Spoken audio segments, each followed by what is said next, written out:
A journey to where nature is at her most magnificent and forbidding. To mysterious places where dazzling and diverse cultures flourish. Where China's numerous ethnic groups draw you into a world of color and vibrancy. Where distinct lifestyles, traditions, and crafts have survived the test of time. Join Travelogue on its 17-part ethnic odyssey, visiting more than 100 places across China. Ethnic Odyssey, an enlightened look at China's rich ethnic heritage.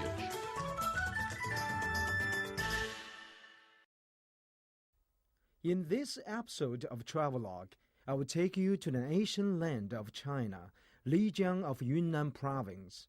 We will discover the beauty of a local Nasi minority group and its mysterious Yulong Mountain and Yunshanping grassland.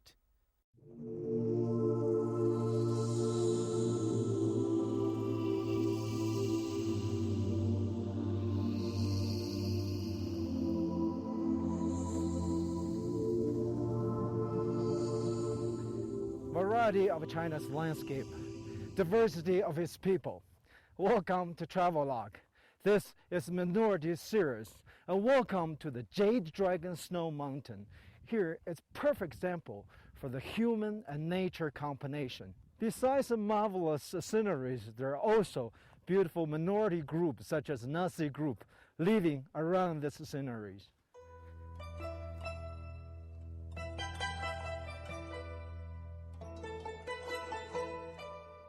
Lijiang nestles at the foot of Yulong Snow Mountain in the northwestern part of Yunnan Province. For the past 1,000 years, it has been one of the most famous towns in all of China. In ancient times, it was settled by nomadic tribes people. In 1253, the great Mongol leader Kublai Khan established a garrison in Lijiang, from where he headed further south to conquer the state of Dali. Today, some 180,000 Nasi people are living in the county of Lijiang. They account for almost 60% of the county's total population of 325,000. Of the rest, the majority are ethnic Han, Bai, Zhou, Pumi, and Tibetan. All in all, 12 ethnic groups call Lijiang home. Minority that's non-Han people constitute 83% of the total population.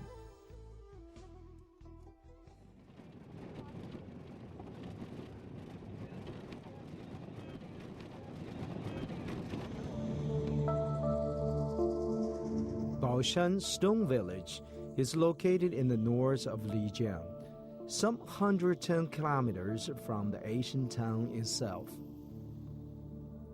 The stone village actually stands on a huge rock beside a river called Jinsha, at an altitude ranging from 1,600 to 4,600 meters.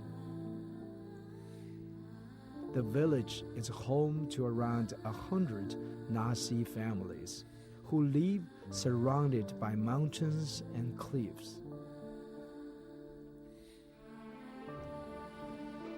There is only one way into the village from the mountain path, and at the far side, a stone gate shows the way to the Jinsha River.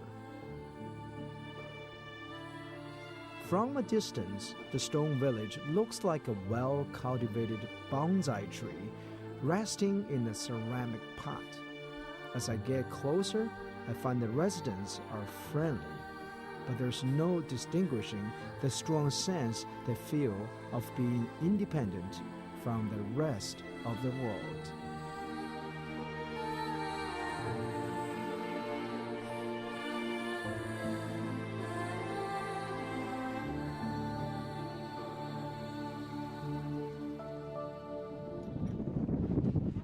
Never been in a little town like that. I'm going to sit down with them. A very good town. It's only have 108 families living here. People all recognize me. There's no strangers here. I'm the only one staying here. So everybody a little shy about camera. This is the first time in this town to see the camera. Actually, without a camera, everybody very relaxed. They're willing to talk to you, invite you to their homes. It's quite relaxing. But right now, they don't like it.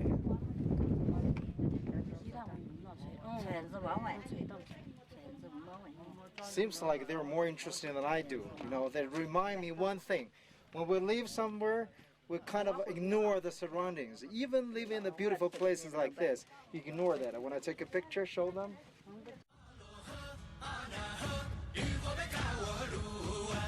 As I make my way further into town, a gentleman waves to me.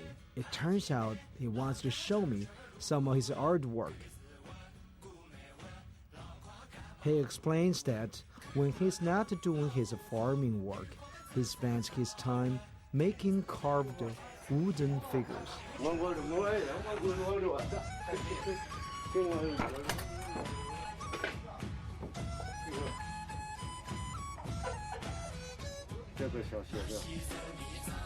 Local artist.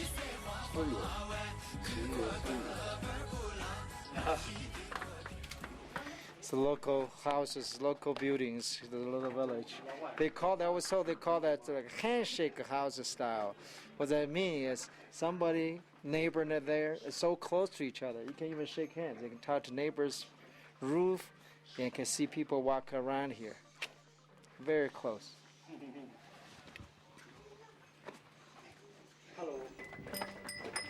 The stone village is not a castle built of stone, but a town built on a gigantic rock. Their houses are not the only examples of the locals making effective use of the plentiful supplies of rock and stone. Some people use rock to make the columns that support their houses. Some make desks and tables from rocks. And some manage to fashion everyday items such as water vaults, kitchen implements, and even beds from rock. The constant use ensures that all the rocks and stones are polished smooth. All the buildings in the stone village are made by hand and moved in piece by piece by hand. All the rocks and stones they use, they have to carry it on their own backs. Just sometimes they may get a horse to help.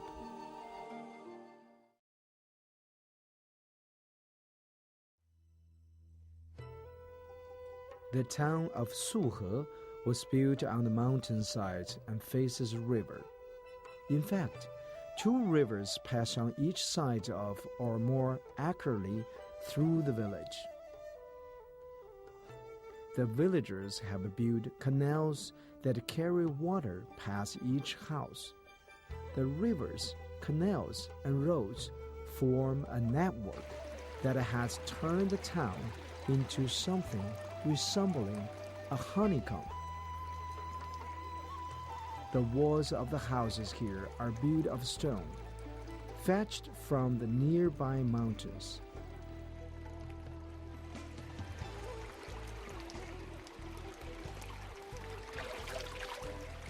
In Nasi minority group, water is a source of life. It's very important to them. Therefore, they will choose a place living by the water, or they track the water to their villages. For example, they have a special design here.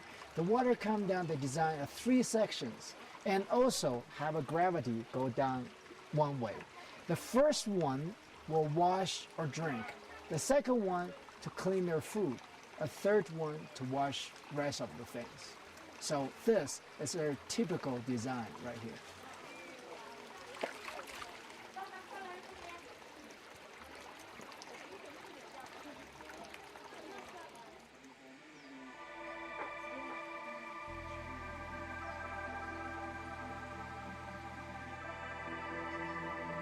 Compared to Asian Lijiang, there's something even more natural about the houses here.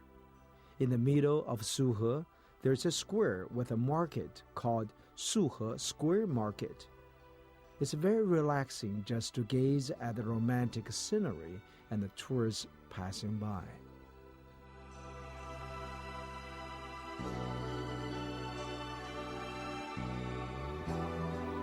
The Nasi women living in Lijiang are easy to spot because of the way they dress. Blue, white, and black are their favorite colors. Typically, their costume consists of a loose, white-sleeved gown with a waistcoat on top, trousers, a pleated apron, and a pair of embroidered shoes shaped like boats. The collar sleeves and the front of their clothes are embroidered with flowers. Often, they also wear a sheepskin stole with 7 round patterns embroidered on it, representing 7 stars that symbolize the remarkable talent and hard-working spirit of Nasi women.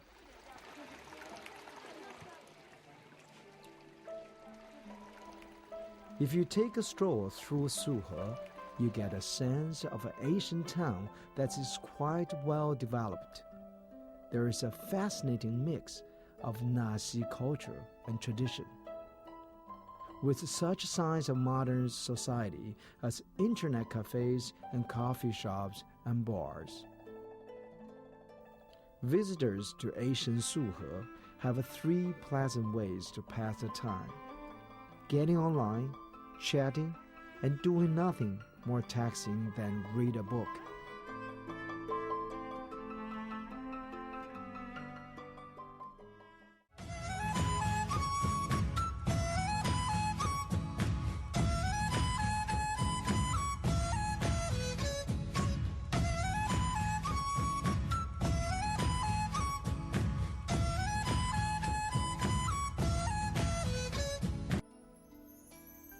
The ancient town of Dayan in Lijiang has a history of over 800 years. A well-known saying, "Each house is built by a stream and surrounded by willows," refers to Dayan. More precisely, the town is sometimes called Suzhou on the plateau. Lijiang's importance as a stop on the tea and horse trail is epitomized by the teeny town of Dayan. Caravans passing along the route would stop in Dayan to rest and replenish their supplies before continuing their long and weary journey. Some travelers would linger.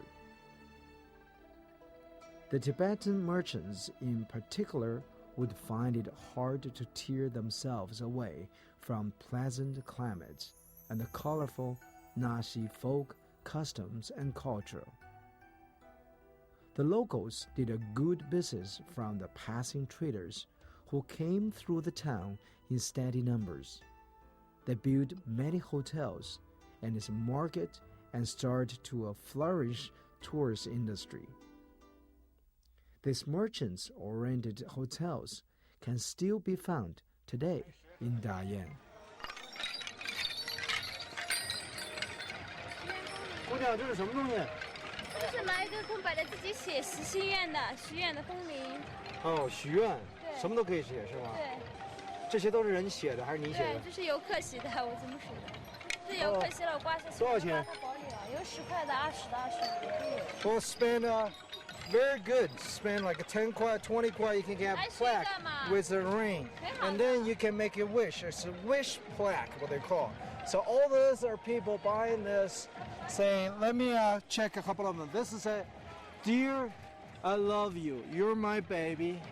And here is, "My uncle, I love you. My parents, I love you." All these wishes. Oh, here. Wish you all the best. Oh, this one. Wish you watching Travelogue every day. We love Travelogue host. Ray is the best. No, just kidding. This is all the wish plaque. People come here, the tourists, make a wish. You spend 10 kuai, 20 kuai. That's it. There's like hundreds, thousands Look at that, look at that, let me see.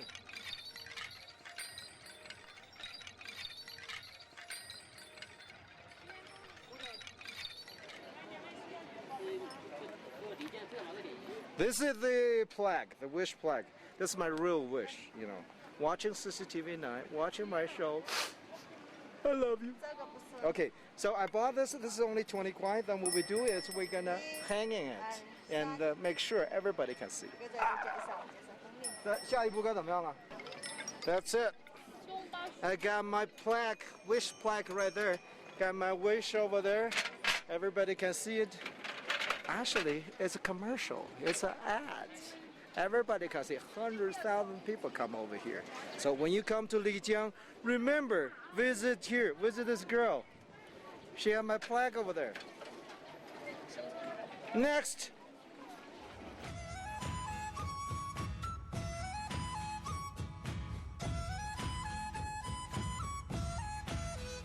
In fact, the ancient town of Lijiang developed from a large Nazi settlement established in Dayan during the Southern Song dynasty, some 8 centuries ago. In December 1986, the State Council designated Lijiang as a national level site of historical and cultural importance.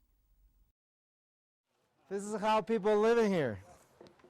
It's very interesting. This is how people live here, how they clean the house. You know, the water, the river around the town. There are many bridges. I was told there's 365 bridges. They call that one day, one bridge. And the water underneath. So everybody just use the water, this is a river actually, around the town. They use the river, just clean the house like that. I was told a long time ago. And everybody, they just open that door, all the water come down. This very clean environment. So I'm going to do some work.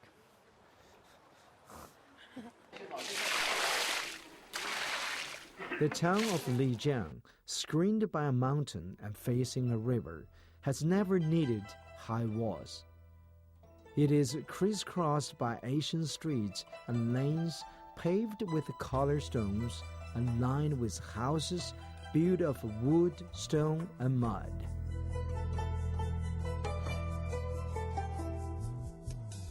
The style is simple and practical, yet nevertheless attractive.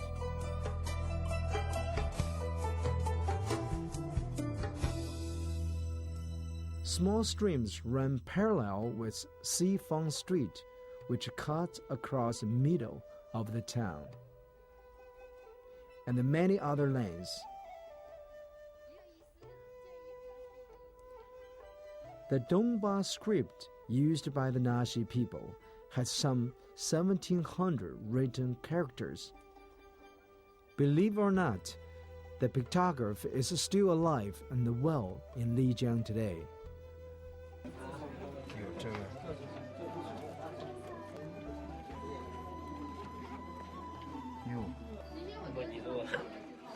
We've been talking about the language. We're talking about this, Dongba culture, language, and characters on the, jewelries, on their door, all the decorations. But today, first time I seen this gentleman to write it down. This is how to write it.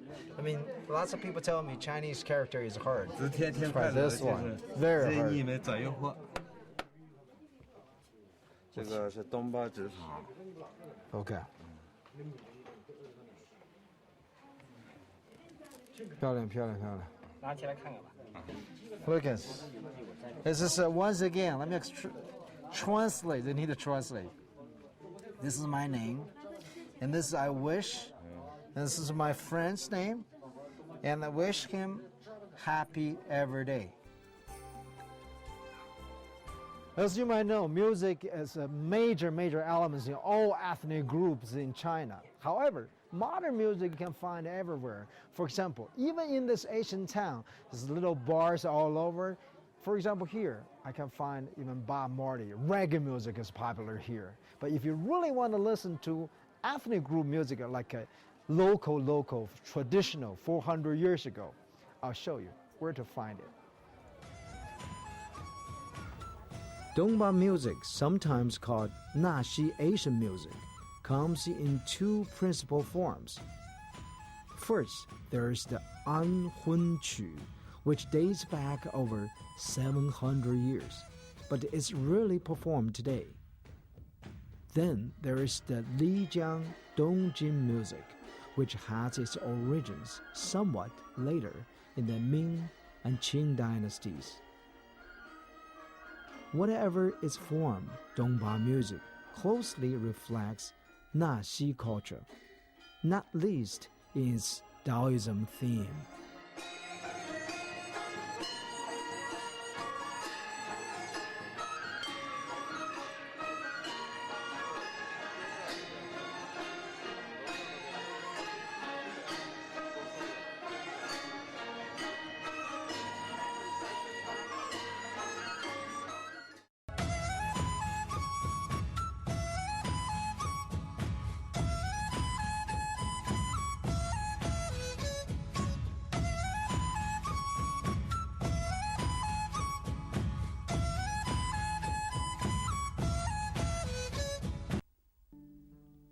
Some 15 kilometers north of the town of Lijiang is a magnificent snow-capped mountain extending for 35 kilometers from north to south.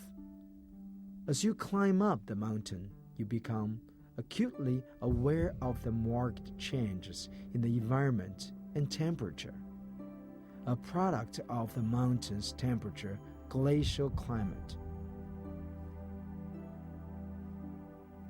Here, among the dangerous hills and rivers of Hengduan Mountain, in the wild lands and forests, on the roof of the world, a mysterious ancient road winds and wanders. It's probably one of the most terrifying roads on the planet. For over 1,000 years, caravans travel quietly along it.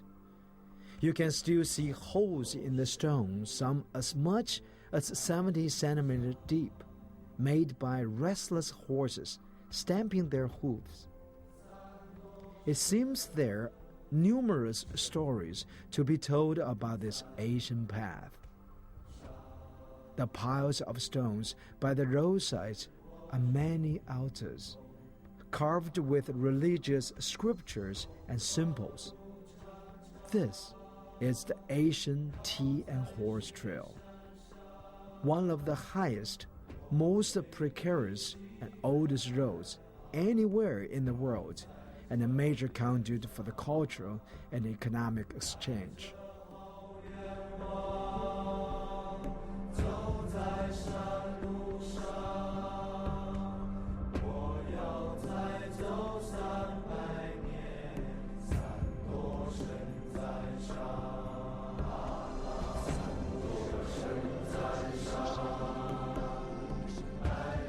Yunshanping is a large patch of pasture tucked away hidden amongst a virgin spruce forest on the eastern side of the Yulong Snow Mountain. Throughout the ages, the grassland has been seen as the gateway to a mysterious kingdom and a holy land for young lovers. With the development of civilization, fewer people are forced to marry, and this is no longer the spot it once was, where lovers came to be together at all cost. Instead, this place has been turned into a stage where young people from different minority groups perform folk dance and sing their folk songs to welcome visitors. Yunshanping has a small cable car providing access to the grassland area as well.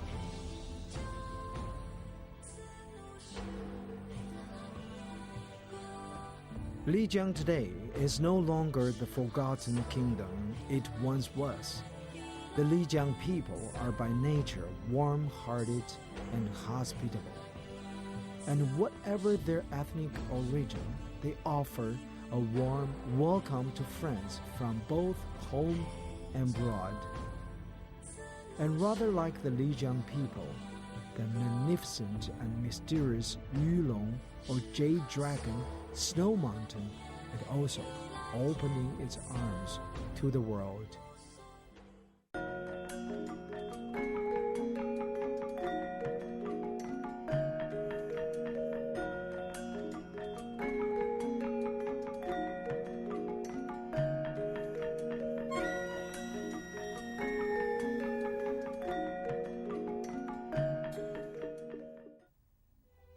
Nujiang is an ancient and mysterious land.